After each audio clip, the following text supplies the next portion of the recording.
Tous les dimanches, rejoignez l'aventure 1000% pour être 1% meilleur à chaque épisode.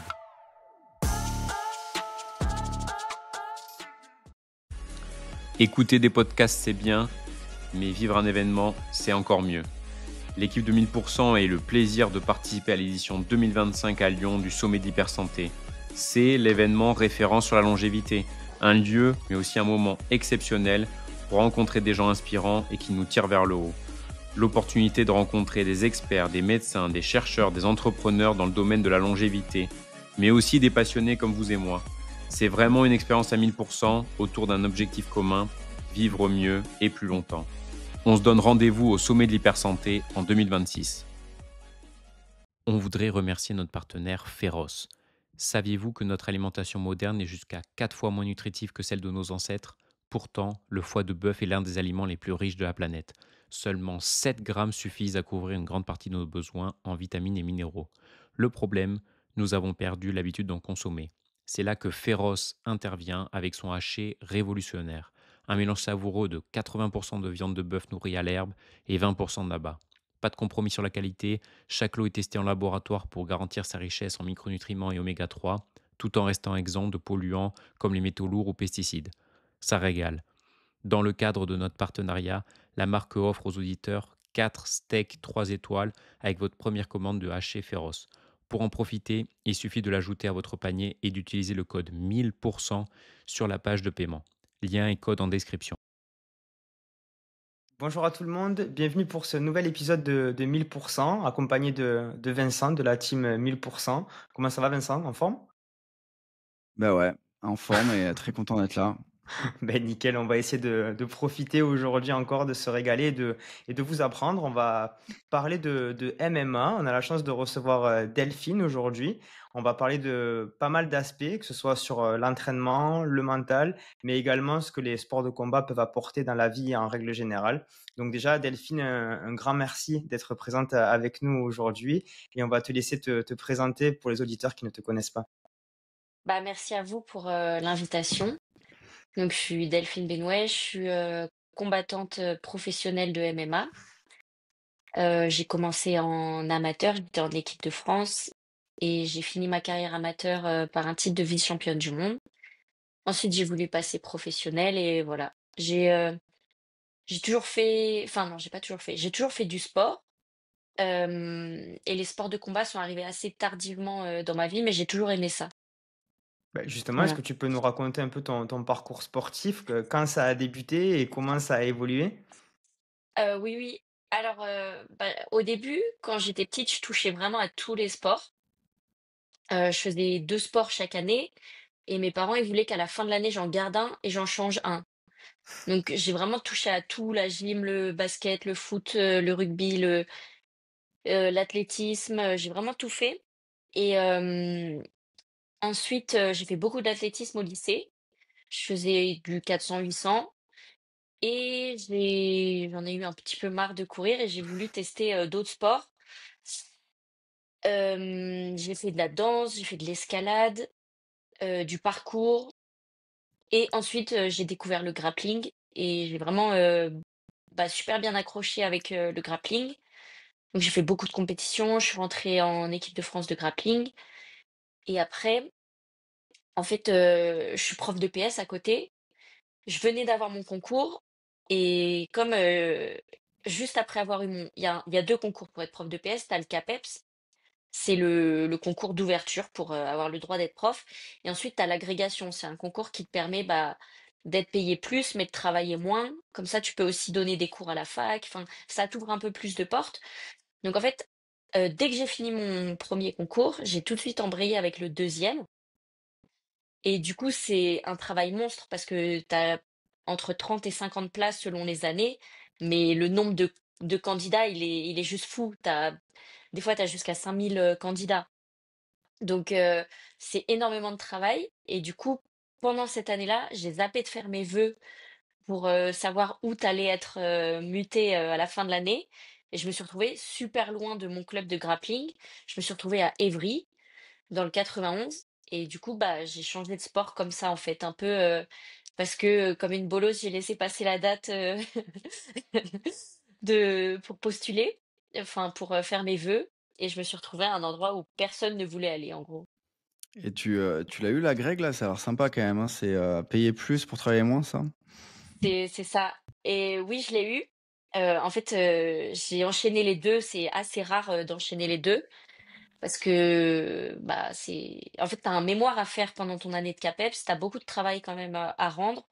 Plus tu es à moitié en établissement, à moitié à l'université, et du coup, moi, pendant cette année-là, j'ai préparé l'agrégation, et du coup, je l'ai eu, j'ai tout enchaîné, c'était one shot.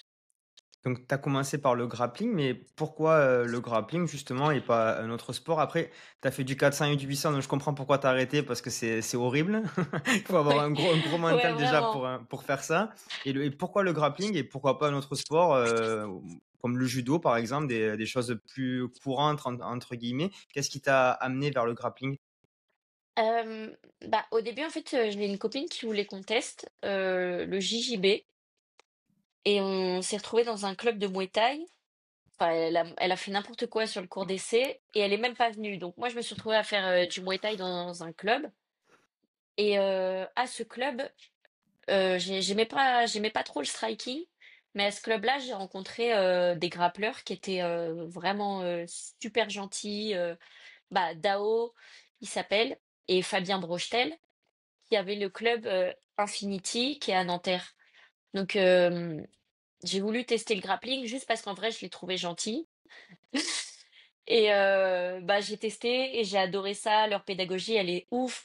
Et en fait, ce qui est super cool au grappling, c'est que, en fait, c'est comme du jeu. C'est comme si tes entraînements, tu dois chahuter avec les autres. Et moi, j'ai toujours aimé chahuter, bouger, rouler dans tous les sens. Enfin, j'ai toujours aimé bouger, ouais. Et du coup, le grappling, c'était vraiment un jeu dans lequel bah, j'aimais beaucoup ça parce que t'apprenais. En même temps, quand tu rates à l'entraînement, c'est pas trop grave, tu vois. C'est pas comme si tu prends des coups, t'es pas puni. T'es vexé parce que bon, t'as pris un étranglement, t'as pris une clé de bras et tout, mais t'es pas puni physiquement comme dans le striking en fait. Et donc Oui. c'est comme ça que j'ai approché et que j'ai appris à aimer les sports de combat. Il faut expliquer ou peut-être aussi à les auditrices qui nous écoutent et qui connaissent pas le grappling. Ah De oui, façon très résumée, le grappling, c'est il faut soumettre l'autre et sans kimono. Et le JJB, c'est avec un kimono. Si on devrait vraiment résumer, on est d'accord sur ce exactement. principe-là. Et pourquoi du coup des sports de combat, tu n'avais jamais fait avant? Est-ce que ça a été, je sais pas, c'était juste par rapport à ces connaissances-là? Ou est-ce qu'il y a eu quelque chose en toi qui t'a donné envie peut-être de, je sais pas, on sait que c'est un peu à la mode ces derniers temps Ouais. pour savoir se défendre dans la rue, des choses comme ça. Est-ce qu'il y avait une idée derrière la tête ou pas du tout? C'était juste pour kiffer, être avec des amis qui étaient sympas. Non, en vrai, j'ai jamais eu de problème, on va dire, à l'école, dans ma vie ou quoi. Je trouve, j'ai toujours été, dans des bonnes relations avec les gens, je vais pas trop au conflit et tout. C'était vraiment pas dans ce souci-là, c'était surtout, en fait, que j'ai toujours aimé, me bagarrer, chahuter. J'avais 3 grands frères, donc à la maison, je faisais que ça, et mes parents, en fait, bah, j'étais déjà un garçon manqué quand j'étais petite, et mon père, il a voulu, faire des enfants jusqu'à avoir une fille. Donc lui, il voulait pas que je pratique les sports de combat. C'était, un échec, pour son éducation, enfin pour l'éducation qu'il m'a donnée. Donc petite, j'avais pas le droit de faire des sports de combat. Je voulais faire du judo quand j'étais petite, mais j'ai pas trop eu le droit, et donc j'ai commencé, le grappling, j'avais 20 ans. Donc je faisais un peu ce que je voulais à 20 ans, enfin dans le sens où, bah, j'avais de l'argent pour me payer, enfin je travaillais, donc je pouvais me débrouiller, pour me payer mes entraînements. Et du coup, tu es prof de sport. Comment tu pourrais décrire, bah, ta discipline? Maintenant, tu fais du MMA. Donc, comment tu pourrais vulgariser, bah, aux gens qui nous écoutent, toi, comment tu vois cette discipline? Le MMA? Ouais. Hem, pour essayer de vulgariser, le MMA, je dirais que, c'est, on va dire, souvent des oppositions de styles dans une cage avec un mélange de sports de combat. Tout le monde peut gagner. Tu peux être, un boxeur et gagner, comme tu peux être un lutteur et gagner. Donc en fait, c'est celui qui va le mieux placer ses cartes, pour s'en sortir dans la cage. Et il y a 3, 3-4 principaux domaines dans le MMA. c'est le moment où tu es hors distance, où tu peux striker, le moment où tu es collé et tu peux soit striker, ça va être, avec les poings, En les coup de pied, coudes, ouais. les genoux, les pieds. Et le moment où tu es à distance et tu peux soit striker, soit lutter. Et après, bon, contre la cage, c'est aussi quelque chose de particulier. Et après, c'est tout ce qui va être au sol, où tu peux striker, soumettre, te renverser, contrôler. Voilà. Et ton évolution alors du début du grappling jusqu'à aujourd'hui, est-ce que, en accélérant un petit peu, mais est-ce que tu pourrais nous amener vers ta situation actuelle? Comment ça s'est passé, les grandes étapes? Alors, au début, j'ai commencé le MMA. Au bout d'un mois, on m'a inscrit à une compétition. Donc au début, en vrai, j'ai fait du grappling à cette compétition. J'ai couru sur la fille, je l'ai attrapée, je l'ai plus lâchée. Et, et maintenant, je deviens une combattante beaucoup plus intelligente, beaucoup plus stratégique. Et bizarrement, je fais plus du tout de grappling. Je fais quasiment que du striking et de la défense de lutte. On va dire que mon MMA, il a perdu en... dans les dimensions qu'il aurait pu avoir, juste parce qu'on a remarqué que c'est ce qui marchait le mieux dans la cage face aux autres. Oui et puis, nous, on s'est croisés au Mamoudi, qui est quand même un Oui, un temple du Muay Thai et du kickboxing donc tu arrivé, je pense que le striking, le pied-point, tu as suivi cette, philosophie du Mamoudi. Moi, ce qui m'a marqué, c'est quand tu es arrivé dans la salle, tu étais très intellect, tu vois? Dans ta façon de vouloir comprendre le game plan, de vouloir, comprendre les techniques. Tu vois, tu es arrivé avec vraiment une envie de compréhension. Je pense que ça, c'est vraiment une de tes forces. ouais, Nico, il dit un truc que j'aime bien. Il dit que tu découvres le MMA deux fois. Tu le découvres une première fois quand tu apprends toutes les techniques qu'il y a. Enfin, t'apprends pas toutes les techniques, mais tu vois toutes les techniques qu'il y a. Et une deuxième fois quand tu fais le même travail, mais avec la violence en supplément. Et en fait, c'est vrai que c'est très bien d'être intellect, mais des fois, faut être aussi instinctif. T'as pas le temps de réfléchir, t'as pas le temps de forcément te poser à quoi que ce soit. Donc, c'est effectivement un mélange des deux qui varie selon les personnes. Moi, je sais que je suis partie beaucoup du côté intellect et pas beaucoup du côté sauvage. Et maintenant, bah, j'essaie de trouver un équilibre entre les deux. Justement, au niveau de ton entraînement au quotidien, là, tu parles de périodes un petit peu sauvages. Comment ça se passe pour peut-être les gens qui aimeraient. Bon, toi, tu es à un niveau, tu professionnel, c'est différent, bien sûr. On imagine qu'il y a beaucoup plus d'intensité. Mais comment ça se déroule, une vie de combattante au quotidien? Est-ce que tu pourrais nous le décrire un petit peu? Et après, on reviendra sur la partie un peu mentale. Ouais, en termes d'entraînement, euh, ton emploi du temps, il va structurer tes progrès. Donc, il faut que ta vie, elle tourne en gros autour de ton emploi du temps. Le matin et le soir, c'est bien si tu peux t'entraîner. Comme ça, tu as un temps de récup entre les deux et tu peux mettre de l'intensité dans les deux entraînements. Donc, généralement, le matin, c'est tout ce qui va être sparring à haute intensité. Et le soir, ça va plus être de la leçon ou du travail de drill ou du travail de technique. Des fois, c'est aussi du sparring, mais tous les soirs sparring, en fait, ça va augmenter les risques de blessures.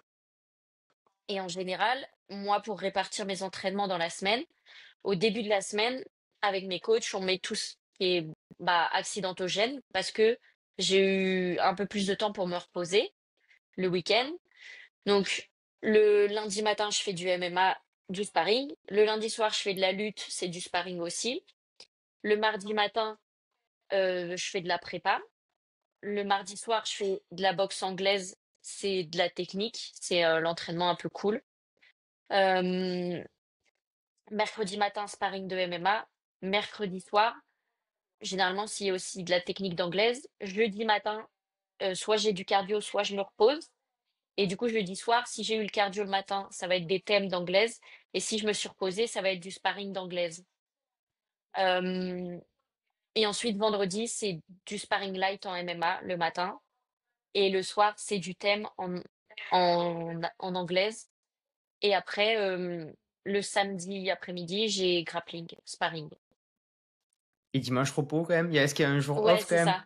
Ouais, le dimanche, généralement, je fais rien et même, souvent, je vais me faire masser parce que je suis en vrac. Et tu as aussi des semaines un petit peu de décharge, c'est-à-dire, peut-être 2 3 semaines où tu vas augmenter la charge d'entraînement et une semaine où tu vas être un peu plus light? Ou est-ce que toutes les semaines, elles se ressemblent et tu as que ce jour-là de repos? Ou est-ce qu'il y a quand même une évolution dans tes semaines avec un peu des charges progressives et une baisse de charge? Alors, je sais qu'il y a beaucoup de combattants qui s'entraînent moins quand ils combattent pas. Moi, pour être honnête, c'est pas mon cas. J'aime bien m'entraîner, enfin, je suis vraiment passionnée de MMA. J'ai pas besoin de couper. Le seul moment où je coupe, c'est une semaine après les combats et c'est plus en termes pour bien récupérer que pour autre chose, tu vois? C'est pas que j'ai besoin d'air. J'ai pas besoin d'air en vrai, j'aime ça. Donc je suis peut-être pas, l'exemple que tu peux généraliser, mais moi, je m'entraîne toute l'année à peu près pareil. Avant les combats, c'est vrai qu'en fait, les sparring, ils sont un petit peu plus aménagés. Genre, tu vas être plus protégé, tu vas avoir le casque, tu vas avoir des gants un petit peu plus gros. Mais ça va être sparring quand même. En vrai, il y a que la dernière semaine avant le combat où j'arrête les sparring. Et encore, des fois, on en fait des light à thème. Mais sinon, grosso modo, je fais du sparring toute l'année. Puis aussi, bah, c'est Nico Hott, qui te suit, Ouais. qui est ton head coach et donc lui quand même, il veut de la charge d'entraînement, hein. Il y avait un truc qui m'avait marqué, il disait, en fait, si tu t'entraînes une fois, ben, ceux qui s'entraînent 2 fois par jour, ils créent 2 fois plus de capacité que toi et c'est vraiment son truc, hein. Il veut 2 entraînements, par jour toute la semaine, à peu près 10 entraînements et cette charge d'entraînement, est-ce que parfois elle fluctue en fonction de ta fatigue, parfois tes émotions ou c'est vraiment toujours la même trame? Globalement, c'est toujours la même chose. Après, comme je te dis, par exemple, si j'ai un sparring d'anglaise, je vais aménager le matin. S'il doit tomber un lundi soir, bah, j'irai pas à la lutte. Enfin, je peux changer mes entraînements. Je suis pas non plus psychorigide. Et si je suis fatiguée, je peux rater un entraînement. Euh, ou globalement, ce qui se fait le plus souvent, c'est je suis fatiguée et je sais pas, c'était censé être du thème un petit peu intense. Bah, ça va être de la correction technique ou ça va être plus léger. Mais globalement, je rechigne pas au travail. Donc, à part si j'ai des blessures ou des trucs qui m'empêchent d'aller à l'entraînement, je vais y aller et voilà. Et après, mon hygiène de vie, elle est conditionnée par mes entraînements. Tu vois, j'ai pas de vie sociale. Je me couche tôt, je me lève tôt. J'essaie de faire une sieste entre les deux entraînements. Enfin, je suis vraiment. Mon train de vie, il est dédié pour que je performe en MMA. Oui, parce que c'est quoi ton objectif? Tu peux, dire aussi, aux auditeurs, aux auditrices ton objectif qui est élevé. Ouais, en fait, j'aimerais rentrer à l'UFC et bah, y faire la plus belle carrière possible. Je vais pas pour l'instant parler on va dire d'objectifs dans l'UFC parce que j'y suis pas encore. Mais oui, j'aimerais rentrer à l'UFC et bah, idéalement aller jusqu'en haut, quoi. Et au niveau de l'affûtage avant les combats, donc tu as dit que tu réduisais les sparring. Est-ce qu'il y a aussi d'autres choses que tu mets en place, peut-être comme une réduction je sais pas, des séances de renfort par exemple? Est-ce qu'il y a d'autres curseurs que tu vas modifier à l'approche d'un combat pour arriver à 100% le jour J? Déjà, tu modifies les calories. Ça, Tu c'est sûr. manges un petit peu moins à l'approche des combats. Donc forcément, des fois, tu as un peu moins d'énergie. Après, je suis vraiment pas une grosse 52, je suis pas à plaindre. Je fais facilement le poids. Tu vois, là, il y a une période quand on a commencé la carrière professionnelle, je combattais tous les mois et j'ai jamais raté une pesée. J'ai jamais été dans le mal pour faire le poids. Donc pour le coup, j'ai pas besoin de grosses réductions. Juste, ouais, à partir des 2 semaines avant, je fais ma prépa chez R15 avec Georges. C'est un super préparateur physique qui adapte, lui, beaucoup ce qu'il fait selon ma période, de combat ou enfin, selon où j'en suis par rapport au combat. Donc c'est plus, lui qui va adapter parce que moi, je vais jamais aller lui demander: «Ouais, tu peux me réduire?» ou je vais jamais aller lui dire: «Ouais, j'ai fait sparring d'anglaise, j'ai mal au bras, on peut, enlever les bras». En fait, j'y vais, je raconte pas ma vie, je fais ce qu'il me dit de faire Et c'est lui pour le coup, il adapte. Tu vois, il va me faire travailler sur des temps plus courts. Dès qu'on approche du combat, il va me faire peut-être d'autres exercices. Ce qu'il fait même, franchement, c'est vraiment un passionné. À chaque fois, il me demande mes adversaires. Et selon mon adversaire, s'il se dit c'est un profil lutteuse, pas lutteuse, il va me changer les exercices que je fais. OK. Ouais, c'est vraiment Et, spécifique alors. Excuse-moi, Vincent. Ouais. et ta fatigue, tes blessures, quels sont les paramètres que tu repères quand tu es fatigué? Est-ce que tu as déjà eu des blessures dans ta carrière? Ouais. J'ai jamais eu de grosses blessures, je touche du bois pour l'instant. Après, souvent en fait, avec le camp, tu fais des sparring durs, donc tu te fais des petits bobos. Hem, En fait, si je te dis n'importe quoi, au début de ma carrière, quand j'ai commencé le MMA mais amateur, je me suis fait une entorse, des cervicales, donc je pouvais plus du tout lutter et je me suis mise à boxer. Je me suis entraînée avec mon coach de boxe anglaise et je faisais que de l'anglaise. Donc j'ai eu ça. Après au début, je tapais mal, donc je me suis plusieurs fois, cassé, ou fissuré des os de la main et après ça, je me suis plus trop fait de blessures. Ça va être, des petites entorses du coude, tu vois? J'ai pas voulu taper, ou j'ai tapé trop tard, ou tu sais, bah, tu es fatigué, tu penses que tu peux sortir, mais tu sors pas. Enfin, j'ai tu des petites entorses, des petites confusions, mais pour le coup, j'ai vraiment, rien eu de grave. Et c'est juste des petits bobos qui font partie du camp, en fait. Il y a aucun combattant qui arrive dans la cage, sans avoir, de blessures et juste, en fait, il a appris à s'adapter avec. Tu vois, pareil, les orteils cassés, bah, tu à t'adapter avec. Nico, il dit que l'entraînement, c'est apprendre à dealer avec la douleur et bah, c'est ce qu'on fait au quotidien. Est-ce que justement tu cherches un petit peu à te protéger dans tes entraînements avec, justement voilà des protections? Ou est-ce qu'il faut à des moments, encaisser ces impacts pour s'y habituer et être prêt le jour du combat? Comment ça s'organise tout ça? Bah, je pense que ça dépend des gens. Hem, Moi, pour le coup, je suis pas enfin, j'ai du cœur. C'est mon coach, il dit que je porte mes couilles. Tu vois? Genre, j'ai pas peur d'aller à la guerre, j'ai pas peur, de prendre des coups. Si je suis touchée, je vais pas essayer de survivre, je vais quand même essayer de gagner, quitte à me faire éteindre. En vrai, bah, vraiment, je combats avec, sincérité dans le sens où je fais un all-in dans mon objectif, tu vois? Là, c'est comme, j'essaie de rentrer à l'UFC, bah, je fais tout pour. Donc c'est en fait, c'est dur parce que si tu rates, tu te remets trop en question en mode, mais, il y a rien que je fais pas pour ne pas réussir et du coup, si tu rates, bah, c'est toi le fautif, en fait. Donc c'est super dur quand tu rates. Mais en vrai, j'ai pas peur de me prendre les murs plein pot et bah, tu vois, au moins j'aurais pas de regrets et voilà. Donc moi, j'ai pas vraiment ce problème de devoir prendre des coups à l'entraînement. Après, si je dois en prendre à l'entraînement, j'en prends. Tu vois, si tu as une adversaire qui est dure, bah, tu dois prendre des sparring durs pour, te préparer pour elle. Je préfère vivre des mauvaises situations à l'entraînement qu'en combat. Donc voilà, mais après, généralement, on essaie de se protéger parce que si je me blesse à l'entraînement et que j'arrive au combat à 60, tu vois, Et justement, c'est ça, c'est c'est quand même super dommage. comment tu fais pour, gérer ça? Ou dans la mesure, il faut prendre des coups pour s'habituer, mais en même temps, il faut pas se blesser? C'est Ouais, comment tu Est-ce que tu aurais des conseils peut-être pour nos auditeurs? Tu vois, moi, je sais que j'ai un ami à moi qui fait des sports de combat. Lui, il est plutôt dans la théorie, pas de protection, je suis un guerrier. Après, voilà, chacun fait ouais, ce qu'il veut. ouais, Mais toi, ouais, du coup, ouais. qu'est-ce que tu conseillerais à nos auditeurs? Bah, je leur conseillerais d'avoir un bon entraîneur parce qu'en vrai, moi, je suis une combattante. Quand je suis à l'entraînement, c'est pas je suis une Mongole, mais je viens pour me battre, pour gagner. Donc, souvent, en fait, c'est l'entraîneur qui fait ce rôle de tampon, qui va te protéger, qui va voir si le risque, il vaut le coup ou pas. En fait, ton entraîneur, il calcule tout le temps bénéfice-risque. Tes entraîneurs, ils calculent tout le temps bénéfice-risque. Et ils se disent, OK, bah, ce sparring, il vaut le coup. Ce sparring, non, il vaut pas le coup. Et c'est comme ça, en fait, que tu te blesses ou que tu te blesses pas. Voilà.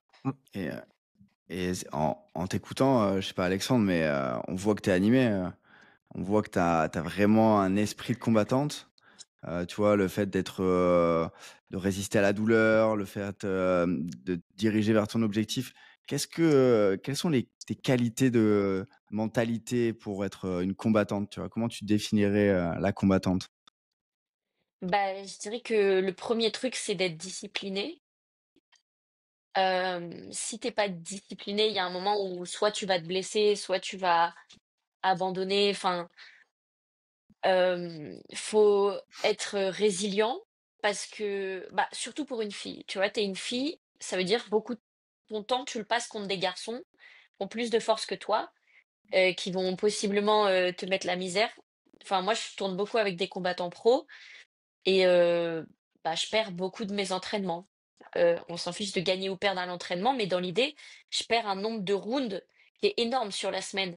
Par rapport au nombre de rounds que je fais, je dois perdre, je sais pas, 80 de mes rounds et bah, c'est dur, tu vois? Tu mets toute ton énergie dans un sport et tu perds quand même. Donc faut qu'en fait, jour après jour, bah, tu continues d'aller à l'entraînement même si, tu perds beaucoup de rounds. Hem et surtout, hem en fait, faut pas que perdre, ça devienne, une habitude. Faut jamais arrêter d'essayer de vouloir gagner. Parce que tu peux te dire: «Bon, bah, je perds tout le temps à l'entraînement, c'est pas grave de perdre». Bah si, c'est super grave de perdre. Heu, Souvent, par exemple, à l'approche des combats, comme, je mets plus, on va dire, d'importance dans le résultat, je vais pleurer des fois, parce que j'ai perdu un sparring, genre le test match. Même si j'ai perdu contre un tueur à gages, Nico souvent en fait c'est ce qu'il me dit, il me dit: «Mais regarde, il y a qui en face?» Et je lui dis: «Oui, mais» bon après je suis aussi une chouineuse, mais ça m'arrive en fait de pleurer parce que, bah, je perds trop et j'en ai marre de perdre et tout. Mais c'est bien en fait, je pense, parce que du coup, ça veut dire que j'essaye à chaque fois de gagner et c'est super important en MMA. Tu peux pas y aller, sans la mentalité de vouloir gagner, voilà. Donc je pense que c'est les 2 choses les plus importantes, hem, la discipline et la résilience. Après, il y a sûrement plein d'autres choses, mais là, c'est vraiment ce qui me vient. Et ce que j'aimerais savoir, c'est aussi en termes de gestion de la douleur. J'imagine que tu dois régulièrement avoir des, différents petits bobos un peu partout. Comment justement tu fais pour te dire: ben là, c'est bon, celui-là, ça va aller, je peux m'entraîner normalement»? Quand est-ce qu'au contraire, tu vas te dire: ben là, non, je sens que c'est pas bon»? Est-ce que tu as des repères, des marqueurs sur lesquels tu vas communiquer avec ton coach pour adapter? Justement, c'est vrai que la douleur, elle est difficile quand on se connaît pas trop. Pour des gens qui se lancent Ouais, dans c'est les sports ça. de combat, qu'est-ce que tu pourrais leur conseiller justement? Bah, au début, ce qui m'arrivait beaucoup, quand j'ai commencé le MMA, c'est que je ne faisais pas une grosse blessure d'un coup. Tu vois, plein de fois, j'ai eu des petites alertes, avant de me faire, l'entorse à la nuque et en fait, même quand j'avais l'entorse à la nuque, en gros, ça me mettait des coups de jus et c'est là qu'on m'a dit: «Mais, Delphine, c'est peut-être les nerfs et tout, faut que tu consultes». Moi, je pensais que j'avais rien et que c'était juste une douleur et en fait, au début, quand t'as pas le tu ne sais pas où placer la frontière entre, je suis une chochotte et non, en fait, je suis juste, pas une mongole.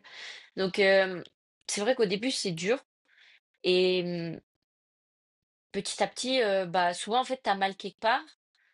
Ce que tu fais, c'est que tu utilises plus, par exemple, imagine, je me fais mal à mon bras arrière, bah, en sparring, je vais mettre que mon bras avant, mes jambes, mes genoux, et je vais pas du tout utiliser mon bras arrière et même si c'est une mini douleur, je vais faire la chochotte, mais en 2 3 jours, j'ai plus rien. Donc en fait, c'est c'est gagner du temps, au final. Tu Des fois, tu veux gagner du temps et tu perds parce que tu te dis: «Bah non, je vais quand même utiliser mon bras arrière» et au final, au lieu de te durer 3 jours, ça va te durer 3 semaines. Alors que si, tu avais juste écouté au début. Donc maintenant, en fait, je suis plus, on va dire à l'écoute, de toutes les petites douleurs. Genre, pas une douleur de «tu pris un coup, t'as mal», ça c'est rien, mais toutes les douleurs articulaires, bah, je vais être super à l'écoute et dès que j'ai un petit truc, juste je l'utilise plus et je m'entraîne autrement. Et Et justement d'ailleurs tout à l'heure, tu m'as posé une question, tu m'as dit: «C'est quoi la limite?» Enfin, c'est Vincent qui m'a demandé, je crois, «C'est quoi la limite, pour pas, savoir que tu t'entraînes trop ou pas trop?» Généralement, quand j'arrive plus à dormir, c'est que je suis en surentraînement. J'ai appris à voir que c'était ça. Avant, je pensais que juste des fois j'arrivais à dormir, des fois j'arrivais pas. Et dès que je dors mal, c'est que je suis en surentraînement. Donc je vais en faire moins à l'entraînement. Je vais dire au coach, non, je suis en surentraînement, je fais moins. Et Et tu voilà. monitores ton sommeil? T'as un outil pour ça ou c'est vraiment au ressenti? Non, je monitore pas mon sommeil. Par contre, je monitore ma quantité d'entraînement. J'ai le petit capteur Morpheus. Et après chaque entraînement, j'envoie à Nico ce que j'ai fait. Donc lui, il voit jusqu'où je suis montée. Il voit, en fait, c'est séparé en 3 zones. T'as zone verte, zone jaune et zone rouge. Et il voit combien de temps j'ai passé dans chaque zone. Et les zones, en fait, plus tu l'utilises, plus c'est précis ces zones, on va dire. Donc lui, il voit combien de temps je passe à chaque entraînement dans chaque zone. Et les fois où je suis fatiguée, il me demande de lui envoyer mon récap de la semaine. Tu vois, je peux lui envoyer, généralement à la fin de chaque semaine, je lui envoie. Mais si je lui dis, ouais, j'ai mal dormi, je pense que je suis en surentraînement, il va me dire, bah, envoie. Et on voit si j'ai mal dormi parce que, par hasard, ou si j'ai mal dormi parce que oui, je suis en surentraînement. Dans le cadre de notre partenariat avec Nutrien&Co, on est heureux de vous proposer moins 10% sur tout le site avec le code podcast10. Il y a un code en description. Retour au podcast. Et là- Et est-ce que tu as mis un... Excuse-moi Vincent, je sais pas si tu voulais rebondir par rapport au sommeil. Non, Moi, je pas voulais juste forcément, mais ouais, moi, je voulais juste te demander vas-y. si tu avais, vu qu'on est un petit peu dans les blessures, est-ce que tu as mis en place une routine justement de ces années de combattante avec, ben voilà, peut-être tu as identifié tes points faibles et sur lesquels tu vas venir travailler, que ce soit en mobilité ou en renfort. Est-ce qu'il y a des choses justement que tu as instaurées quotidiennement ou tous les 2 jours pour justement lutter contre ça? Ouais, j'ai plein de routines. J'ai pas pensé à en parler parce que pour moi, c'est devenu bah, la routine. Mais Partage-nous tout ça. j'ai plein de routines. Déjà, tous les matins et tous les soirs, c'est genre une petite séance de yoga. Enfin, c'est des étirements en gros que je fais. Euh, je vais pas tirer fort, c'est vraiment juste pour bah, pas être bloqué au niveau des hanches, enfin, c'est un peu tout le corps. Euh, et ça, je l'ai fait pas par rapport à une blessure, mais je pense que ça aide à la prévention des blessures de manière générale. Mais je l'ai fait parce qu'en fait, il y a un combat. Mes coachs, ils me disaient envoie un high kick et tu vois, dans ma tête, je clique sur le bouton high kick et c'est un middle qui part. Après, je me dis, mais comment ça, j'ai envoyé un middle? Et je refais pareil. Et en fait, j'arrivais pas à monter ma jambe. Et à force de trop m'entraîner, j'étais devenue super raide, en fait. Donc, maintenant, tous les matins et tous les soirs, 7 jours sur 7, je fais ça. Donc, c'est 10 minutes le matin, 10 minutes le soir. Ça prend pas 10 ans, mais voilà. Après, par rapport aux blessures, en fait, avant, j'avais un déficit des ischios et j'avais les quadris trop. En fait, j'avais les quadris trop puissants par rapport aux ischios. Et du coup, ça pouvait me créer des douleurs. Ça tirait un peu la hanche en avant. Ou, enfin, ça me faisait des inconforts, des douleurs. Je me claquais au niveau des ischios. Donc, tous les matins, pareil, j'ai un quart d'heure de renfo des ischios des deux jambes. Euh, ensuite, je fais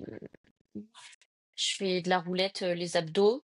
Mais ça, c'est parce que j'ai peur d'un jour prendre un cas au corps. Et donc, je fais ça plus pour pas prendre de cas au corps et enfin voilà, même pour le Tu peux gainage en nous expliquer ce général. que c'est? Un cas au corps ou la Ouais, roulette? un cas au corps. Un cas au corps, souvent en fait quand tu te fais taper au niveau du plexus ou au niveau du foie, à un moment où tu es relâché, ou si tu manques de gainage, bah, tu peux en fait te faire attraper. Et après, bah, au plexus, ça te coupe ta respiration. Et au foie, c'est en fait ton foie, il gonfle et ça te fait trop mal et tu peux plus bouger. Enfin, donc voilà. Je me suis déjà fait toucher au foie, mais j'ai jamais pris de cas au foie ou même de cas au plexus. Donc je me dis que ça marche et qu'il faut que je continue ce truc de la roulette. Peut-être que c'est une fausse croyance et que juste ça me fait un bon gainage, mais dans les deux cas, ça me va et je continue. Et après, je fais de l'élastique tous les jours parce que pareil, j'ai en fait mon bras arrière. Quand je l'envoie avec mon épaule, mais je le ramène avec mes abdos. Du coup, l'arrière de mon épaule, il est super faible au final. Et donc, pareil, tous les jours, j'ai 5 minutes pour faire travailler l'arrière de mon épaule. Et c'est tout. Un petit peu les Enfin, c'est déjà cervicales, bien. non? Les cervicales, non? Pas de renforcement spécifique, un petit peu, on voit souvent en grappling les exercices de pont sur les cervicales, de gainage postérieur. Tu le fais de temps en temps, plus peut-être à la muscu peut-être? Je l'ai longtemps fait, bah, suite à l'entorse cervicale, mais maintenant, je le fais plus et j'ai plus du tout de blessures, liées à ça, donc je le fais plus. On Peut-être il touche faudrait par prévention, mais pour l'instant, je le fais plus depuis, je sais pas, peut-être 2 ans, 3 ans. il y a des priorités. On touche du bois en tout cas pour que ça Ouais, dure. Vincent? merci. T'inquiète.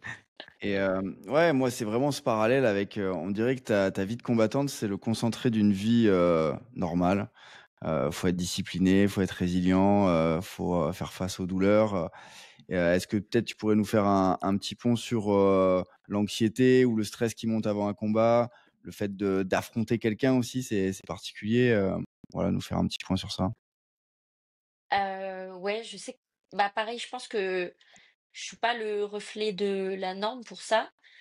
Bah, j'ai jamais été une personne très anxieuse, en fait, je suis tellement optimiste que j'ai tout le temps l'impression que tout va bien se passer et que, je sais pas, enfin, j'ai confiance. En fait, je me dis: «J'ai tellement travaillé qu'il peut rien m'arriver» et bah, souvent, je me «surestime» entre guillemets. Genre, il se passe des trucs, que enfin, auxquels je m'attendais pas et voilà, c'est un peu plus compliqué que prévu. Mais dans la globalité, je suis pas trop stressée. À l'approche des combats, je suis bien aussi, et si jamais je suis stressée, bah, je me refais le game plan dans ma tête. Je me vois en train de enfin, je visualise, tout ce que je dois faire. Si ça se passe mal, tout ce que je dois faire pour m'en sortir. Hem, si ça se passe bien, comment je vais finir le combat et du coup, au final, je trouve c'est tu te dis que, bah, tu as quand même pas mal d'options, même si ça se passe mal et bah, voilà, au pire, en fait, j'ai je l'ai fait tapis, j'ai fait de mon mieux, quoi, donc ouais, non, je suis pas trop stressée dans le sens où, de toute façon, je peux rien faire de plus et stressée, ça va me faire perdre de l'énergie, ça va je contrôle pas, en fait, ce qu'elle, elle va faire, je contrôle juste ce que moi, je vais faire, donc je mets globalement jamais d'énergie dans ce qui peut me stresser, qui est pas de mon ressort. Et là, récemment, dans ton parcours, tu as eu une défaite sur ton dernier combat. Comment Ouais, tu réagis face à ça? Explique-nous un petit peu, voilà, comment tu absorbes cette défaite? bah, tu vois, c'est dur de te dire que je m'en fiche, c'est pas du tout vrai. Je suis super vénère, surtout qu'en fait, c'était méga proche. En vrai, il y a 90 des gens qui me voient gagner ce combat, 10 qui la voient elle gagner. Donc en fait, tu peux, ressasser le truc en te disant: «Ouais, mais 80» enfin, mais ça y est, c'est fait, en fait, j'ai plus de contrôle dessus. Donc tout ce que je peux faire, là, maintenant, c'est travailler pour que ça m'arrive plus jamais, en fait, que toutes les erreurs que j'ai faites pendant ce combat, elles ne se reproduisent pas à l'avenir et c'est je vais pas te dire que je suis détachée de ce truc-là émotionnellement. J'aimerais te le dire, mais en vrai, je serais une menteuse de te dire ça. Je suis super triste, je suis super en colère, je suis super revancharde. Genre, j'ai envie de ma revanche, j'ai envie de l'exploser devant tout le monde et qu'il n'y ait pas de débat. Parce que là, en vrai, il y a un débat, mais je me dis, en fait, le seul point positif à cette défaite, c'est que bah, si j'avais gagné, j'aurais peut-être moins retenu les leçons de de mes erreurs, parce que j'ai fait des erreurs pour que ce soit aussi serré. En vrai, je pense que je suis meilleure qu'elle dans tous les compartiments et le combat a été serré parce que je suis restée dans un compartiment où elle a fait quelque chose auquel on s'était pas préparé. Hem, donc je pense que j'aurais pas aussi bien retenu les leçons pour être totalement honnête et transparente, mais ça m'aurait vraiment facilité ma carrière, qu'on me donne la victoire. Les leçons, c'est par rapport à quoi? C'est par rapport à vraiment au combat ou par rapport à des choses dans ton entraînement que tu avais peut-être pas mis en place à ce moment-là? Quand tu perds, tu remets tout en question. Globalement, le seul truc que je remets pas en question, c'est mon équipe. Heu, tout le reste, je le remets en question. Tu remets tout en question. Tu te dis: «Mais est-ce que, je suis vraiment une combattante qui peut rester que strikeuse? Est-ce qu'il va falloir que je me mette aussi à la lutte? Est-ce que, je me suis assez, préparée pour, les gens, fuyants? Est-ce que, enfin, tu te poses un milliard de questions. Tu te dis: «Peut-être qu'il faut que je change mon emploi du temps». que je mette plus de lutte, plus de ceci, plus de grappling, plus de cela, moins de boxe anglaise, plus de muay thai. En fait, tu te refais, déjà, tu te refais le combat 20 000 fois dans ta tête. Tu te refais tous les détails de: «Ah mais là, en fait, j'avais son dos, je l'ai pas vu. Ah mais là, j'avais tel, avantage, je l'ai pas vu» et du coup, tu remets vraiment tout en question. C'est genre là, c'est une période, vraiment chiante où je suis tout le temps en train de douter de moi, douter de tout. En fait, j'ai perdu un peu confiance en moi, mais je sais que ça va revenir et que, tu vois, c'est comme dans la vie, il y a des moments, tu sais, tu traverses un truc difficile, mais tu sais que c'est une période, tu vois, imagine, tu cumules, 2-3 travaux du coup, et tu sous l'eau, t'es fatigué, t'en peux plus et tout, tu te dis: «Bon, bah, c'est une période, donc ça sert à rien de me plaindre et à ce moment-là, après ça partira et ce sera plus calme». Et donc je pense que c'est juste ça là, tu vois? Je traverse ce truc-là qui est un peu relou, mais c'est OK. Et justement, C'est quoi ta vas-y. stratégie? C'est quoi ta stratégie là actuellement pour remonter la pente? Là, il y a du doute, il y a du manque de confiance en soi. Qu'est-ce que tu fais pour traverser cette période? Bah, du coup, je vais me comparer à des filles qui sont fortes. Donc là, je suis à Madrid avec, Isabelle Calvo qui a fait championne du monde amateur, qui est très solide, qui est très complète. C'est une combattante, vraiment incroyable, et dans la cage et en tant que personne. Donc c'est vraiment cool de passer du temps avec elle. Je vois ses méthodes d'entraînement, je vois les miennes, en fait, je me fais d'autres ordres de comparaison que j'avais pas forcément et dès que je rentre de Madrid, tout de suite après, je pars, à Londres, à la Great Britain Top Team où il y a un nombre de filles, bah, incalculable par rapport au reste du monde et surtout avec un niveau, qui est juste, spectaculaire. Les filles sont très, très fortes là-bas et très nombreuses par rapport au reste de l'Europe, voire peut-être même du monde. Enfin, je suis jamais, sortie de l'Europe, pour m'entraîner, mais voilà, en tout cas, je sais que là-bas, il y a vraiment un niveau qui est très sérieux, très solide et je vais me comparer à ces filles-là, je vais faire des sparring. Je vais, en fait, le truc où je te dis j'ai perdu confiance en moi, mais je sais que j'ai perdu ce combat. On m'a donné la défaite par rapport à la stratégie. C'est pas mon niveau, intrinsèque, qui a posé problème. C'est juste stratégiquement et après le truc que sur lequel je peux me remettre en question, c'est sur ma boxe anglaise. Hem, mais globalement, le reste, je l'ai pas sorti, tu vois? Il y a plein de choses que je sais faire que j'ai pas sorti pendant ce combat. Et tu peux te dire: «C'est une erreur», mais des fois, en fait, c'est une erreur d'en faire trop. Tu sais, c'est vraiment less is much. Un combat, il faut le gagner et voilà, c'est juste, c'est pas mon niveau global, qui m'a posé des problèmes, mais là, du coup, je travaille un petit peu plus, mon intelligence de combat. Je vais m'entraîner toute seule.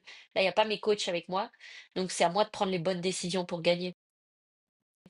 C'est vrai que, tu vois, avec Vincent, on a fait, beaucoup de foot, donc pendant toute notre jeunesse et c'est un sport où tu as la chance tous les week-ends, tu joues 90 minutes. Ouais, C'est, tu vois, tu peux douter un petit peu, mais dès le week-end d'après, tu te reprends. Tu as 90 minutes, c'est énorme en termes de temps. Vous avez des fois, vous avez 2, 3, 4 combats par an, ça dure ouais. très peu. Comment faire pour, être, ce que tu apprends à l'entraînement pour être, sûr à 90 d'essayer de faire le maximum le jour J, même, 200. Comment tu fais? Est-ce qu'il y a c'est quoi? C'est mettre de l'intensité aux séances? C'est être dur dans les sparring? Tu as dit qu'en plus c'était difficile de trouver des sparring féminins en France, que c'était plutôt des hommes et que tu avais plutôt l'habitude d'être un peu dans le dur. Comment on fait justement pour, réussir à s'entraîner autant pour aussi peu de compétition? Ça paraît hyper difficile, quoi. Hem, c'est vrai, en fait, c'est dur, mais du coup, j'ai la chance de faire beaucoup de sparring et de faire des sparring avec, des gens de très haut niveau. Tu vois, des fois en un sparring, j'apprends plus, qu'en une semaine. Donc le sparring, en fait, ça te donne un ordre de comparaison qui est proche. Le seul truc, c'est que, bah, je suis avec des garçons, donc en fait, faut que eux ils apprennent à bien régler leur curseur. Tu vois, faut pas qu'ils me fassent trop de fleurs. Souvent, en fait, les garçons, ils vont te faire trop de fleurs et bon après des fois quand tu commences à gagner, Mmh. c'est l'inverse. Ils ils te font l'inverse que des fleurs. Donc ouais, en fait, faut que eux ils apprennent à juste ne pas te blesser. Tu vois? Qu'ils m'envoient pas, toutes leurs forces parce que sinon je vais dormir en vrai, hein, on peut parler français. Hem, ou surtout en lutte, en fait, la différence de force, elle, joue beaucoup aussi, je trouve. Donc ce ce que je fais, c'est que je fais beaucoup de comparaisons pour, me rapprocher au maximum du combat. Et le truc idéal, c'est soit avec des garçons légers, soit le truc qui est vraiment cool, c'est avec des adolescents. Il y a des adolescents qui ont un niveau de ouf, ils sont trop forts techniquement, mais physiquement, ils ont pas encore non plus la force d'un homme. Donc s'ils sont assez légers, hem, ça va être un super point de comparaison pour moi. Et en termes de mentalité, justement, dans ces sparring-là, pour se préparer à un combat, comment tu rentres? Enfin, c'est quoi ton focus? Quelle mentalité tu as pour, tu sais, quand tu vas rentrer dans cette cage-là, c'est un sparring, c'est l'entraînement, mais en même temps, tu sais que c'est un peu ce qui va t'attendre le jour du combat. Il faut en même temps pas essayer de fracasser l'autre, j'imagine. Donc, c'est quoi la mentalité Ouais. que tu as? Tu y vas vraiment à 200% ou tu as quand même, tu vois, un 90-85%? Comment ça se passe? Globalement, quand j'ai test match, hem, en fait, ça dépend. Si c'est un garçon que je connais pas, je vais être honnête, je vais pas fort parce que j'ai peur qu'il se venge après. Et je me dis, tu vois, si on fait l'escalade de la violence, je vais perdre. Donc si c'est un garçon que je connais pas, je vais être polie, genre je vais pas taper trop fort. Si c'est un garçon que je connais et que je sais qu'il aura jamais de mauvaises intentions, même si moi je suis à 100%, il sait que, tu vois, genre j'essaie jamais de blesser les gens. Genre j'ai une bonne mentalité à l'entraînement, mais je suis super compétitive, je veux gagner. Il y a aucun sparring où j'y vais avec l'intention de perdre. Donc si c'est un garçon que je connais, bah, je lâche un peu plus mes coups. Comme ça, lui, en vrai, ça lui rend service parce que il y a aucun des garçons qu'il va affronter qui seront moins forts que moi, qui vont frapper moins fort que moi. Donc, moi, je lâche plus mes coups. Et lui, bah, en vrai, en striking, la différence, elle est moindre qu'en lutte. Donc, en striking, il peut lâcher ses coups. C'est juste, tu vois, généralement, tu vas taper plus fort au corps qu'au visage. Mais même naturellement, je pense que je le fais avec les garçons. Euh, et par contre, en lutte, il va un peu moduler sa force. Mais ouais, j'essaye moi d'être le plus possible à 100%. Par contre, en lutte, ouais, je suis tout le temps à 100% contre les garçons. Et dans ton discours, tu vois, on voit vraiment qu'il y a le fait d'être une femme dans ce sport, ça met quand même des bâtons dans les roues ou pas, hein, ça te pousse aussi à te confronter à plus fort que toi. Heu, quelle est ta vision de la femme dans le MMA, ta place dans ce sport? Comment tu pourrais nous définir tout ça? En termes de performance, je pense que tu peux pas rêver mieux parce que, bah, tu vois, par exemple, Nassourdine Imavov, hem, il va combattre, prochainement pour la ceinture et en vrai, quand il a besoin de sparring, bah, c'est galère parce qu'il est trop fort, il fume tout le monde en vrai. Tu lui mets même des spécialistes de l'anglaise, il va, leur faire du mal. Tu lui mets des spécialistes de la lutte, il va leur faire du mal. Moi, l'avantage, c'est que, bah, même si techniquement, je suis forte et tout, bah, déjà, tu as plus de population pour, me trouver des sparring. Tu as les hommes légers, tu as les adolescents, tu as les femmes. Parce qu'en vrai, je dis que je fais jamais avec des femmes, mais souvent j'ai des sparring féminins, en fait, occasionnellement, j'ai des sparring féminins. Donc, soit des combattantes pro de MMA et je fais des sparring MMA avec des filles, françaises, Mathilde, Lucie, Alex. J'ai des sparring, féminins. Soit, hem, j'ai des sparring féminins, en boxe anglaise, en lutte, dans des domaines spécifiques. Donc je trouve que être une femme, quand tu veux performer dans un sport d'homme, bah, c'est plus facile et surtout ce que tu rencontres à l'entraînement, il y a peu de chances que tu le rencontres en combat parce que, bah, tu as eu plus fort, tu as eu plus technique, plus tout. Donc pour moi, c'est vraiment un avantage d'être une femme, dans un milieu d'hommes en termes de performance. Après, qui peut te freiner, ça va être, les a priori, mais c'est souvent des a priori des gens qui ne pratiquent pas le MMA. Ce que je dis souvent quand on me pose cette question, dans des interviews, c'est que, bah, moi, on m'a jamais fait sentir que j'étais pas à ma place dans mon club. Heu, je souffre, comme les garçons, on me fait pas de cadeaux comme les garçons, personne me fait enfin, des fois, en fait, je pense que je suis un garçon, en vrai. Dans le sens où à l'entraînement, je me rappelle même pas que je suis une fille. Genre, je vois pas qu'il y a une différence entre moi et les autres. Je sais que je suis une fille, hein, mais ce que je veux dire, c'est, Pendant l'entraînement, personne me le remet dans la tête. C'est plus en dehors quand tu dis, «Ouais, je fais du sport». «Ah, tu fais quoi? De la gym, de la danse?» Tu dis: «Bah, je fais du MMA». «Ah bon? Mais, c'est enfin, il y a d'autres filles», tu vois? On te fait comprendre que tu as rien à faire là, mais gentiment parce que même, les gens ils te veulent pas de mal, c'est juste ils ont un peu peur pour toi ou ouais, voilà, même ma mère, sa première question souvent c'est, «Bah, tu t'entraînes avec des filles?» enfin, genre ils sont pas méchants les garçons, des trucs comme ça, mais en vrai, sur le tatami, personne me dit que je suis une fille, personne, me le fait sentir et je m'entraîne comme tout le monde et tout se passe bien. Oui, toi, c'est pas ta réalité. En fait, tous les jours, Ouais, c'est tu vois ça. pas la différence. Mais il y a bien des gens qui te disent, est-ce que tu peux être une combattante et féminine en même temps, non? Ouais, bah, souvent, Je te cherche un peu hem, là, hein. non, non, non, pas du tout. En vrai, c'est un sujet qui est intéressant parce que, bah, c'est vrai que c'est un sport traditionnellement masculin et les valeurs que ce sport il véhicule, elles sont aussi traditionnellement masculines. Tu vois, être compétitive, c'est pas très féminin, hem, dans la tête des gens, hein, je parle. La bagarre. Ouais, la bagarre, chahuter, les filles, elles sont censées être calmes, être à l'écoute, être sensibles. Bon, je suis sensible, hein, mais ouais, je sais pas, en fait, c'est vrai que les valeurs de ce sport sont pas super féminines et quand je dis que je pratique ce sport, les gens, ils sont étonnés: «Ah, mais t'es toute douce. Ah, mais pourtant» ouais, ou sinon on me dit ça: «Ah, mais pourtant t'as l'air d'une fille», bah, OK. Mais ouais, je sais pas. Je pense que peut-être d'avoir grandi avec des garçons, ça fait que j'ai des goûts, assez masculins. Mais globalement, c'est vrai que il y a une disjonction entre les 2. Après, j'ai pas de mal à la vivre, dans le sens où c'est pas quelque chose, où je me sens mal dans l'un et dans l'autre. Tu sais, en fait, je suis juste comme je suis et je m'en fiche, qu'on me dise que je suis pas assez féminine, que je suis trop masculine, que je suis assez féminine, que je suis trop féminine, je m'en fous. Je vis juste ma vie comme, en fait, j'ai pas le temps de me poser ces questions, juste je dois m'entraîner et je le fais, quoi. Et justement, si tu avais peut-être un message, parce que c'est vrai que tous ces clichés-là que tu dénonces, malheureusement, ça peut peut-être empêcher certaines filles à se lancer dans des sports de combat. Qu'est-ce que tu partagerais justement comme conseil pour, peut-être débuter, faire un test? Quelle discipline? Ça serait quoi le message que tu transmettrais à ces dames?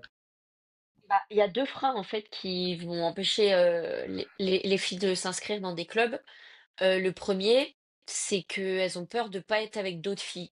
Donc dans ce cas-là, en fait, j'ai à part trouver des cours féminins, j'ai pas grand-chose à leur dire, parce que ce serait mentir de leur dire qu'elles vont se faire plein de copines à l'entraînement. Souvent, en fait, il y en a une ou 2 et même des fois, moi, je me rappelle, heu, dans mon club, d'anglaise, il y avait une fille avant qui en faisait et je voulais pas être avec elle parce qu'elle parlait trop, elle était pas sérieuse et moi, je viens à l'entraînement pour progresser donc tu sais, je disais à l'entraînement: «Ouais, à l'entraîneur, me mets pas avec elle, s'il te plaît, laisse-moi avec les garçons» et il comprenait, en fait. Donc pour les filles qui veulent être avec d'autres filles, bah, faut trouver des cours féminins. Mais autrement, si c'est juste, la peur de d'être dans un monde d'hommes, en fait, oh là! Il s'agit juste, de trouver un club, bah, qui est OK avec, tes valeurs. Souvent, en fait, l'entraîneur, il va véhiculer une image que tout le club va répéter. Par exemple, je te donne un exemple, Nico, c'est un mec qui est super droit. Il fait pas d'écart, jamais de comportement bizarre, c'est pas un charreau, il a jamais eu de tu sais, genre, c'est comme un grand frère, il s'est jamais comporté autrement que comme ça et du coup, tous les gars au club, ils me prennent aussi un peu pour leur petite sœur. En fait, tu vois, c'est mes frères d'armes et il y a pas de, d'ambiguïté. Le club, c'est le club et tout se passe bien là-bas et en fait, il faut juste choisir un club dans lequel il y a une ambiance qui correspond. Après, si tu es OK avec cette ambiguïté, prends un club où il y a des ambiguïtés. En général, le coach, c'est lead by example. Si le coach, il est comme ceci, comme cela, les combattants, ils vont globalement se comporter pareil. Et tu vois, s'il y a des combattants qui ont un comportement un peu bizarre, il va leur parler et ça va bien se passer. Donc, en fait, il faut juste trouver un club sympa, avec l'ambiance qui te correspond. et ne pas hésiter à parler au coach s'il y a quelque chose qui te met mal à l'aise. Donc de pas hésiter à changer, tester différents clubs. Mais est-ce qu'après il y a une discipline qui est plus simple d'accès? On a parlé de JJB, de grappling. Tu vois, est-ce qu'il y a peut-être peut-être que le JJB, il y a peut-être plus de femmes qu'au grappling ou pas spécialement? Je pense que oui, mais je suis pas sûr. Ouais, je sais qu'à l'anglaise, il y a pas mal de filles. JJB, grappling, il y a des filles aussi. Après, c'est pas non plus un sport où on est en surpopulation, c'est pas, la danse ou la gym ou voilà. Mais, il y a des filles et moi je trouve que le plus important, c'est pas le nombre de filles, mais c'est, en fait, leur, personnalité. Tu vois? Il y a des filles qui vont faire des histoires, comme il y a des garçons qui vont faire des histoires et si tu vas dans les clubs comme ça, bah, c'est sûr, tu vas rentrer à l'entraînement, tu auras des trucs dans la tête. Ah, mais il a pensé que j'ai dit ça, enfin, des trucs qui te prennent du jus pour rien. Alors que quand tu vas enfin, quand tu vas dans un club où tout le monde est peace, tout le monde est, bah, bonne ambiance, les filles, les garçons, bah, tu vois, il y a jamais de tension, au club. Tout le monde rigole, tout le monde s'entraîne sérieusement, tout le monde apprend, tout le monde progresse et tout se passe bien, quoi. On est contents les uns pour les autres, dès qu'on gagne, dès qu'on perd, on se soutient et c'est tout.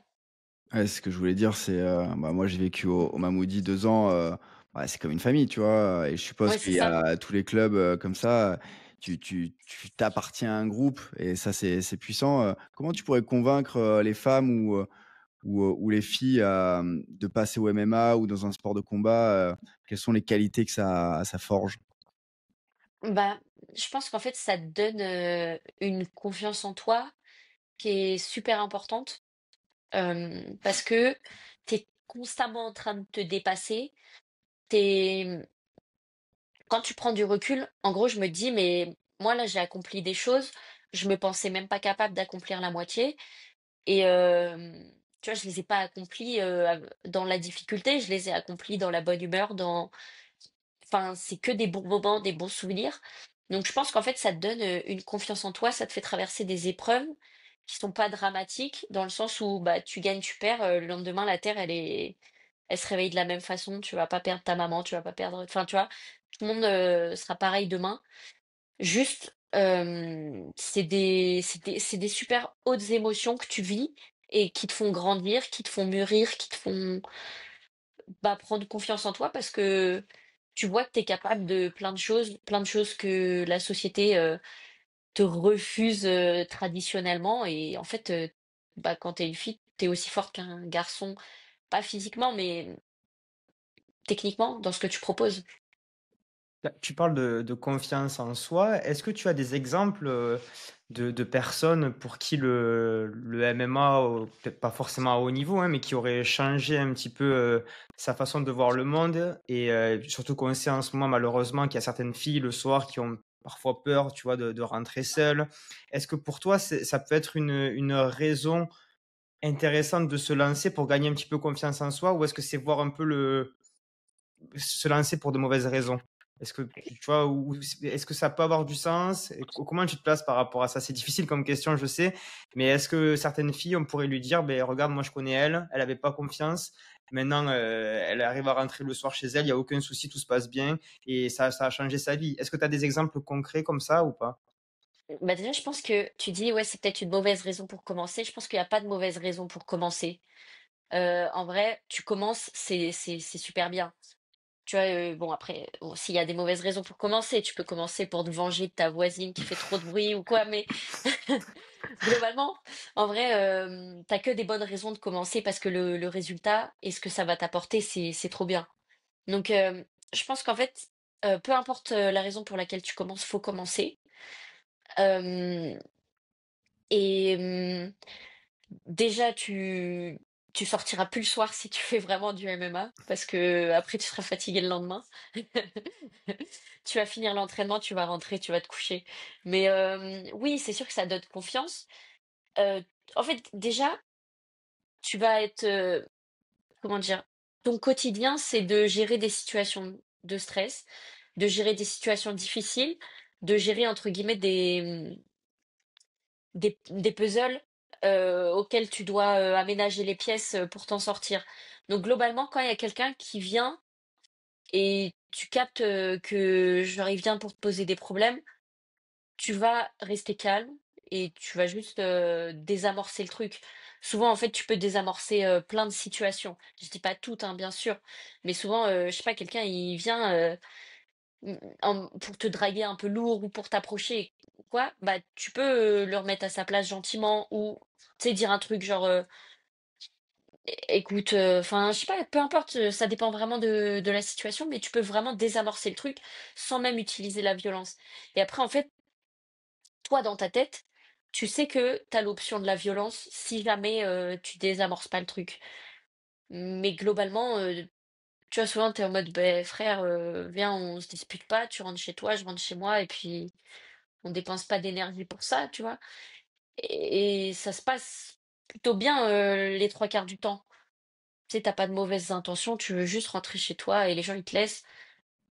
Mais bon, tu as l'option de la violence qui est quand même là si jamais il faut. Après, je pense que, hem Si si demain, je devais avoir un souci et que je devais me battre dans la rue, je te dis la vérité, je pense que je vais courir. Déjà parce que je cours vite et ensuite, parce que j'aurais trop peur de me blesser. Parce que en fait, les quand tu tapes à main nue, en vrai, si tu tapes pas vraiment bien, bah, tu peux te faire sauter une phalange ou quoi. Hem Je sais qu'Elias Mahmoudi, en tapant quelqu'un dans la rue, quelqu'un qui le cherchait, tu vois? Lui, il avait vraiment rien fait, il a essayé de désamorcer le truc, il s'est cassé, la main et depuis qu'il m'a raconté cette histoire, c'est vraiment ma frayeur de me blesser en tapant quelqu'un qui vaut pas le coup, tu vois? Que je me blesse. Donc je pense qu'en vrai, j'essaierai juste de désamorcer le truc et de fuir, Après, on t'a vu combattre, hein. On a vu que tu avais pas que le coup de poing, il y a quand Oui, même ce bien fameux sûr, coup de genou là, il est ouais. fatal celui-là, hein. Ouais, ouais, mais je pense en fait, je me dis: «Il y a aucune personne sensée qui peut vouloir se battre avec moi» parce que je vais parler, je vais dire: «Mais vas-y, viens, on fait pas d'histoire pour rien» et je vais pouvoir désamorcer n'importe quoi. Donc en fait, si je dois me battre, c'est contre un fou et en vrai, j'aurais trop peur, tu sais, de m'approcher de lui D'affronter et un fou. qui me qui me crache dessus, qui me morde, qui fasse des trucs de fou, en fait, tout simplement. Donc je pense que j'aurais même un peu peur de la mi-distance, même si j'ai les coudes, j'ai les genoux, j'ai les trucs, je serais tu sais, je serais pas sereine, de m'approcher de lui. Je me dis: «Il va me griffer, il va faire des trucs bizarres». Tu un coup préféré? Ton petit favori là, celui que tu sors et vraiment qui te fait kiffer, c'est quoi? Dès que j'envoie les genoux au corps et que j'entends ça, c'est mon moment de bonheur. Ça se voit, ouais. Bon, bah, on a compris, il faut courir alors, hein. On va continuer à courir, Vincent, cours un petit peu, ça sera plus efficace, hein. On sait jamais, Ouais, on peut avoir on va tenir la confiance, mais distance, hein. ouais, tenir la distance et courir. Et d'ailleurs, je salue Nico parce que souvent il me dit viens au sport de combat et tout. J'ai dit Nico, moi je sais courir, il y a pas je pense qu'il y a 90% des gens qui courent moins vite que moi, donc ça va le faire. Donc je l'embrasse. Et je connais, du coup, je viendrai pas faire du JJB, je suis désolé Nico. Et on a compris du coup un petit peu la vision du MMA, l'entraînement, on a parlé aussi du mental. En termes général aussi, là, en France, comment ça se passe? C'est vrai que moi, je suis pas expert au niveau du MMA féminin. Ça se développe bien, ça fonctionne bien. Et même ta vision un peu plus globale du MMA et son développement ces 3, 4 dernières années, on voit que ça prend une ampleur phénoménale. Déjà au MMA, le MMA féminin français, il se porte quand même assez bien. On a 2 filles qui sont à l'UFC. Manon Fiorot qui vient de faire un combat super serré pour, la ceinture. Franchement, ça aurait pu aller dans un sens comme dans l'autre, contre Valentina. Donc ça montre que le niveau féminin en France, il a pas à rougir du niveau masculin et on a Nora Cornol, qui pareil, fait des super belles sorties, tu vois? Mais étranglement arrière, KO corps, bah, mais KO corps avec un genou, elle finit avec un high kick, tu vois? C'est des combattantes, qui montrent que, bah, les filles françaises, ont leur place dans la cage et qui nous ouvrent les portes à nous, quand on va pouvoir, accéder à des grandes orgas comme ça, bah, ça va nous, entre guillemets, «nous faciliter le trajet» parce que s'ils voient que les Français, suivent leurs Françaises, bah, ça encourage, tu sais, c'est un monde de business en vrai, c'est l'argent qui prime. C'est pas, heu, c'est pas le niveau, c'est le spectacle et l'argent. Donc s'ils voient que les Françaises, elles font des beaux spectacles et qu'elles sont suivies par les Français, par, un peu tout le monde, ils seront encouragés à mettre d'autres Françaises, dans le roster. Donc oui, Manon et Nora, elles nous rendent service au reste des Françaises et on a des jeunes pros qui sont juste hyper prometteuses. On a Alex Tekena dans la catégorie flyweight, on a bah, c'est pas une jeune pro, elle a quand même pas mal d'expérience et je pense elle a le niveau, de rentrer à l'UFC et c'est plus une question de elle attend l'opportunité. Après tu as Mathilde Aschenbrenner, Morgane Dehé, enfin, c'est 2 filles qui, pareil, ont un super potentiel. On a Awaso, franchement, on a des filles qui sont très, très fortes et qui sont spectaculaires. Tu vois, il y a aucune de ces filles-là, tu regardes leur combat, tu vas bâiller. Donc, je trouve que le MMA féminin, il est encore, le jeune MMA féminin, il est encore, on va dire, à ses débuts, mais il est prometteur pour moi. Il y a moins de Puis tu dis, combattantes. Excuse-moi, vas-y, Vincent. non, non, mais tu parles de spectacle, et c'est intéressant parce que tu es une athlète de haut niveau, mais tu te dois aussi d'être spectaculaire pour attirer le regard des grandes organisations. Ouais, c'est ça. Hem En fait, bah, par exemple, tu vois, Mika Lebou, un des retours qu'il m'a fait sur mon dernier combat, il m'a dit: «Ouais, c'était serré, mais c'est toi qui fais le fight. Ça veut dire que si je fais la danseuse comme elle, on se croise pas du combat. Si moi aussi je pars partout et tout, bah, on s'échange même pas un jab, pendant tout le combat». Donc en fait, moi, je prends les risques à aller faire le combat et c'est ce qui est valorisé par les grandes orgas et il dit: «Ouais, c'est dommage que, les juges ne le valorisent pas à ce point-là». Bon, tu as les critères qui sont censés le valoriser, mais mmh, bref, si c'est pas le cas, c'est pas grave. Mais en tout cas, oui, il faut être spectaculaire. Et Mamar, que tu connais, hem, il dit souvent que bah, le monde pro, c'est pas les Jeux Olympiques. C'est pas le meilleur qui gagne, c'est pas le meilleur qui est pris. C'est pas du tout ça. C'est le plus spectaculaire, celui qui vend le plus de tickets. Voilà, celui qui met des KO, des soumissions. Oui, il y a le plus spectaculaire dans la cage, mais il y a aussi toute une partie de Exactement. communication extérieure. Est-ce que ça aussi quelque chose qui rentre en considération, les réseaux sociaux? D'ailleurs, on mettra ton lien en bas. N'hésitez pas à aller justement booster un peu les réseaux sociaux de Delphine, allez la suivre. Elle partage pas mal de vidéos, c'est intéressant. Donc, sur cet aspect-là, comment, comment tu fais justement pour essayer de... Il faut créer un personnage. On sait que ça dépend des personnes, hein. On voit Nassour qui est Ouais, c'est ça. un peu plus discret. Toi, c'est quoi ta philosophie? Ouais, alors, bah, moi, j en vrai de vrai, j'aime pas trop les réseaux, je suis un peu timide, enfin, je suis pas timide, je suis réservée et j'aime pas spécialement raconter ma vie, mais je le fais parce que, bah, ça change tout, en fait. Ça change ta prime de combat même, à tes débuts, ça change, les orgas dans lesquels tu vas combattre, ça change les combats qu'on te propose. Tu vois, un Sean O'Malley, qui est une superstar, il a eu un parcours beaucoup plus aménagé que, plein d'autres. Donc, ça a tellement d'influence qu'en fait, de nos jours, tu peux pas, le négliger et Nassourdine, pour le coup, moi, j'adore sa communication. Je trouve qu'avec Younes, ils font vraiment un super travail. Sa com, elle est trop divertissante, elle est trop bien, il envoie des bêtes de valeur. T'as envie de t'identifier à lui, ça t'envoie la valeur, du travailleur, du mec qui est humble, qui est discret, mais dans la cage, il fait des ravages. Tu vois?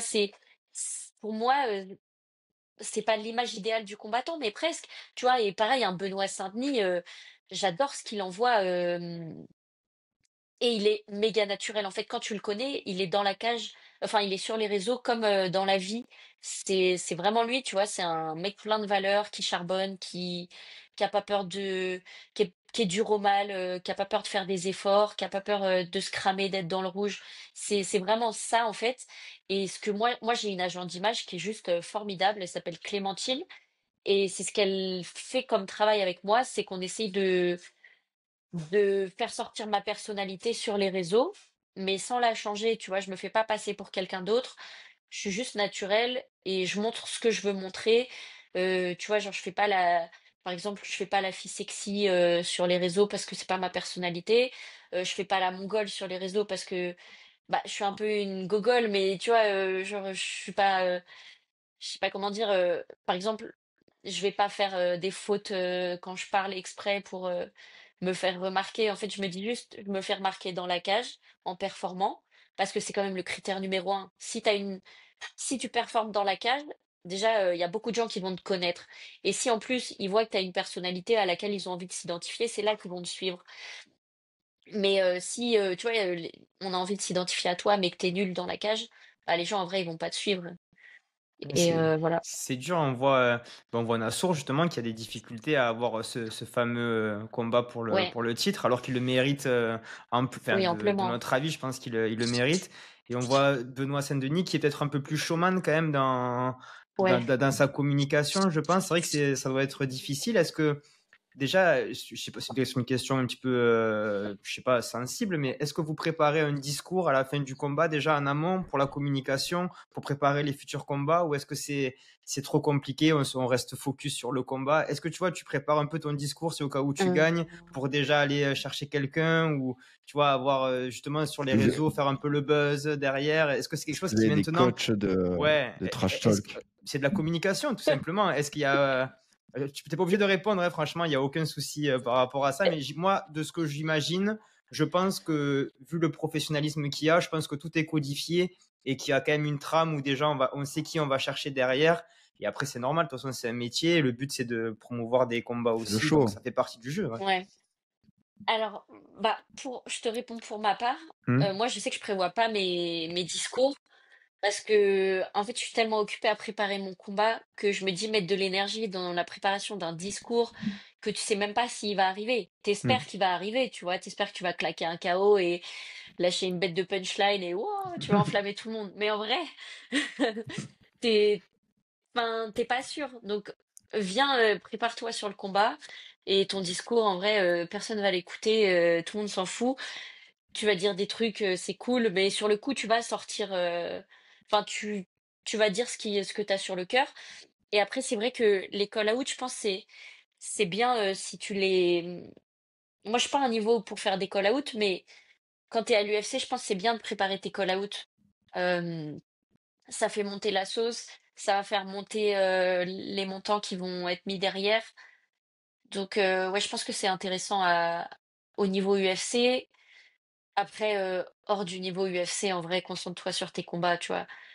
Enfin, par exemple, moi, je te dis, je joue le jeu des réseaux, mais ça passe quand même largement après les entraînements. Mon objectif, enfin, ma priorité numéro un, c'est de performer dans la cage.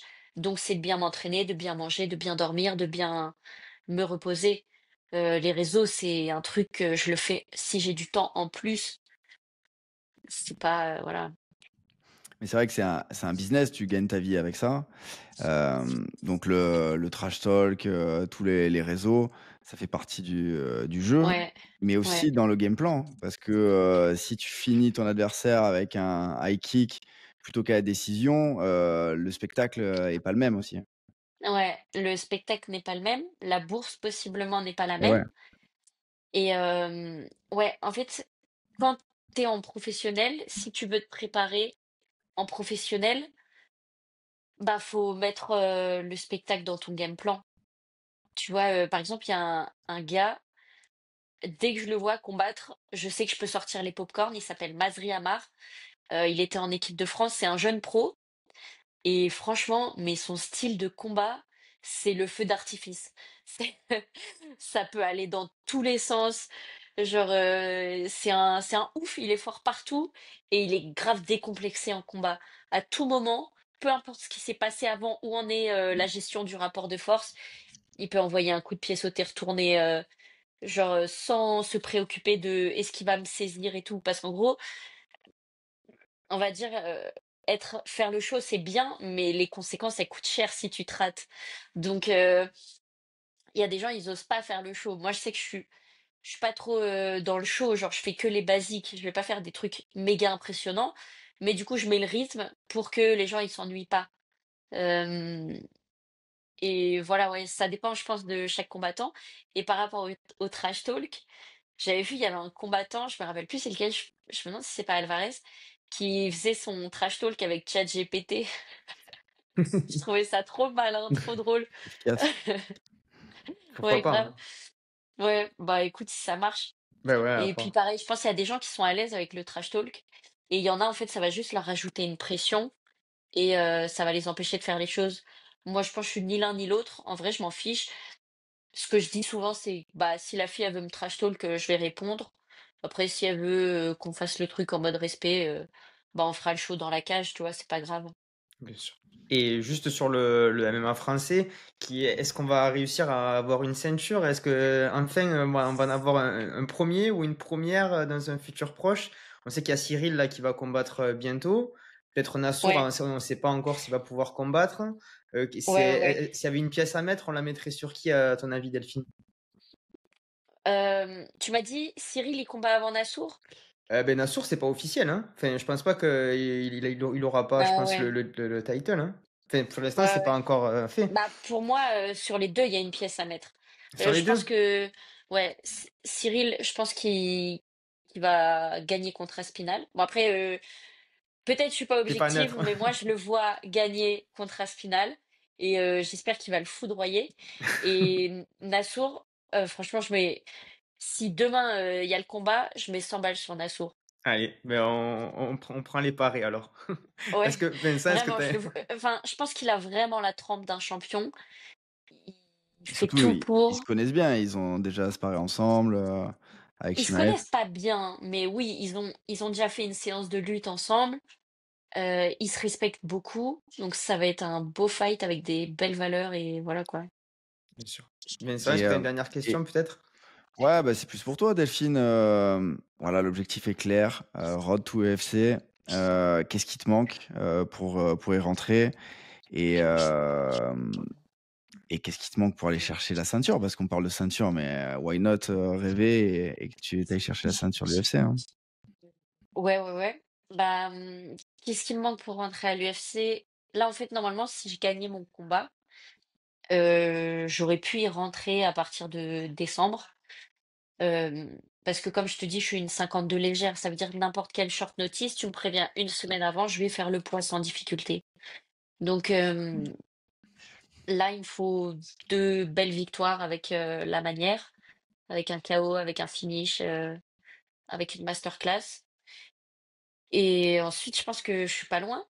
Et pour atteindre la ceinture, bah, faudra voir qui a la ceinture au moment où j'y serai, puisque là, du coup, Weili, elle laisse la ceinture vacante et elle va dans la caté d'au-dessus. Donc, on va voir. Après, je pense que, en fait, je suis pas encore un produit fini là pour avoir la ceinture. Là, actuellement, tu me mets un title, enfin, un combat pour la ceinture. Je pense que je peux faire un combat concurrentiel contre n'importe quelle fille. Genre, je vais pas forcément me faire finir ou quoi. Mais là, pour l'instant, le top 10 de l'UFC, c'est encore compliqué pour moi. Genre, je vais pas forcément gagner les fights, même si je vais poser de l'adversité. C'est pas poser l'adversité qui te fait gagner, tu vois. Je pense que j'ai le potentiel pour vraiment aller loin à l'UFC. Et juste, bah, faut que je continue d'affûter mes armes, d'affûter mes points forts, renforcer mes points faibles. Et voilà, en vrai, je suis super bien entourée. Tous mes coachs, c'est des tueurs. Tous mes partenaires d'entraînement, ils me proposent des situations bah, qui me font évoluer, qui me font mûrir, qui me font grandir. Donc, je pense que je suis sur la bonne voie pour mes objectifs. Et c'est quand le T'es prochain parfait comme combat, toi. Delphine? Possiblement en Possible. décembre. Ok. Ouh, c'est bientôt On est ça. en train de voir. Et oui. Moi, j'aime Aïe, bien aïe, être aïe. active. Comme je te dis, le poids, c'est pas une galère. Donc, en vrai, vu que pareil, je suis pas blessée, je suis pas. Enfin, j'aime bien combattre. Je sais pas. J'aime C'est. j'aime Quand on bien s'était combattre. rencontrés, je crois que tu avais fait 14 combats ta première année en MMA amateur, non? C'est pas ça? Je crois que j'avais fait 12 combats de MMA et 5 combats d'anglaise. Non, l'inverse. 7 combats d'anglaise. Enfin, en tout cas, j'avais fait 17 Voilà, combats. c'est monstrueux, quoi. Ouais. Mais après, en amateur, le truc, c'est que, bah, tu vois, en 4 jours, tu peux faire 4 combats. Ouais, ouais. Ça monte plus vite qu'en pro. En pro, tu peux pas faire 17 combats en un an. C'est énorme. Ben, écoute, Ouais. est-ce que tu as un mot de la fin, Delphine? Qu'est-ce que tu veux conclure peut-être pour nos auditeurs? Est-ce que tu aurais un conseil à leur, et nos auditrices aussi, est-ce que tu aurais un conseil peut-être à leur transmettre s'ils sont combattants ou pas spécialement pour tout le monde? Bah, bon courage s'ils sont combattants, parce que la route, elle est pleine d'embûches, mais franchement, c'est une route qui est quand même assez cool. Et s'ils veulent s'y mettre, bah go, franchement, c'est des émotions qui sont ouf. C'est vraiment un cocktail d'émotions qui est à vivre. Voilà, Et faire à un nos, combat. et à nos auditeurs, allez suivre Delphine parce qu'on l'a compris, le MMA, il faut gagner des combats, mais aussi, il faut aussi une communauté. Donc, allez l'aider et comme ça, au moins, le prochain, elle gagne, elle part à l'UFC. Ça sera aussi grâce à vous. Donc, au moins, vous serez content, vous aurez fait une bonne action. Ben, merci beaucoup. Merci. Merci Bah, Delphine. merci à vous pour Et l'invitation. C'était super ben, cool avec de grand passer ce plaisir. moment avec vous. Tu reviens quand tu seras à l'UFC, on se refait un épisode et on sortira une petite Allez, bouteille de On fait champagne ça, ouais. ou au pire, vendu. on sortira juste une bouteille de jus de pomme ou quoi, c'est pas grave, on s'en fout. Ouais, On j'allais restera dire, je bois focus. pas, mais Ouais, je c'est vous pour ça, regarde trinquer. je l'ai senti, on boira du jus de pomme, t'inquiète, y a pas de souci. Merci à tous en tout cas et à très Merci vite à pour un nouvel vous. épisode. Ciao, Ciao. salut. Merci beaucoup.